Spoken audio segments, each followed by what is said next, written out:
Now we're about ready for the airframe inspection on the Luscombe, and the big job is getting all the stuff out of the interior. Let me show you what all comes out of the inside of a Luscombe.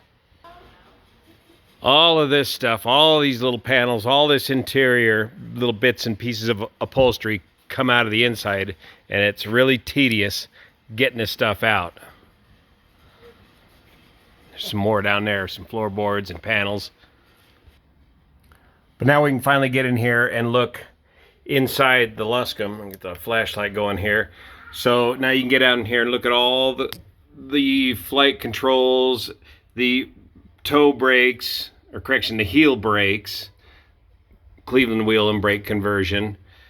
Might open up some more there to look at the rudder pedals. Here's the kind of elaborate monoshock landing gear system for the Luscombe.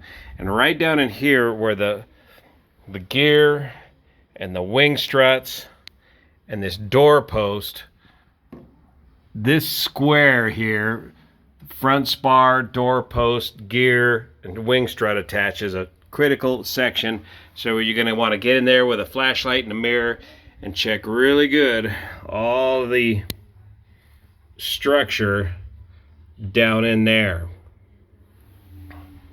Fuel lines come down out of the wing tanks here and back here.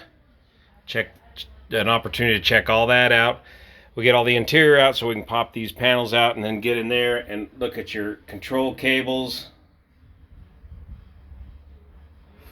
that run underneath the floorboards. Back here, the tail cone, all zinc chromated on this one. With the O200 conversion, they move the battery back to here for the weight and balance. So that's a bit of a chore getting the battery in and out from all the way back there. It's just a piece of fabric over this aft bulkhead here that covers that up. ELT back there. Again, more inspection panels in here to check. There's those nice shoulder harnesses, retractable shoulder harnesses. Static system right there. Data plate. Born 7/1 of 46. Serial number 3035. Fuel tanks up in there. And then we take all this apart where the wing attaches, all these fairings, and you can see the wing attach fittings. We'll get on to this rear hat section spar, very critical in the old Luscombes. This one was all replaced with new parts some 12 or 15 years ago when they completely restored this. And you're going to want to get into these little inspection dots, these little plastic things here. We're going to pop them open and you can check the inside of the hat section of the center section of the rear spar. And here's where the rear spar attaches. There's some more of those fuel line fittings. This fairing comes off so you can see that.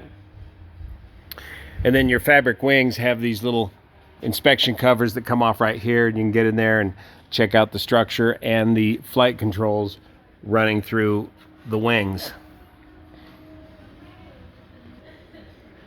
Interesting how these inspection panels pop out of the fabric wing. You can either screw them on or you get these kind here, which you just whack like that and pull them off. Now you can get in there and inspect the inside of the wing.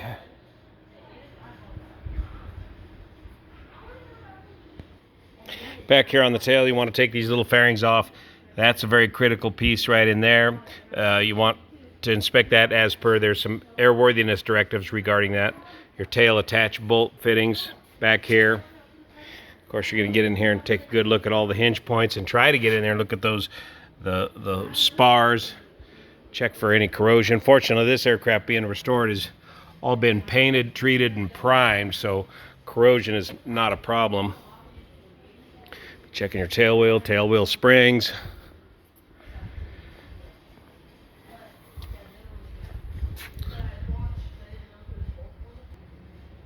Tires, wheels, and brakes. We're going to put some new brake linings on these. We measured the rotors themselves are okay, and Jordan does a neat trick here where she clamps the brake puck there so that it doesn't come apart or somebody step on the brake and push that thing out. while you're replacing the brake linings. So that's just some of the many things you got to check on an annual inspection. Of course, you got to go through the paperwork, check for any airworthiness directives on the airframe, engine, and all the accessories. Make sure you got all the required paperwork on board the aircraft. And it's a bit of work, but it's worth it. That's what keeps these old airplanes going year after year. You know, a 1946 airplane can be restored and continue to operate like factory original, with some slight modifications to make it the mighty Luscombe. Thanks for watching. See you here. Don't forget, if you want to buy an airplane, do a pre-purchase inspection.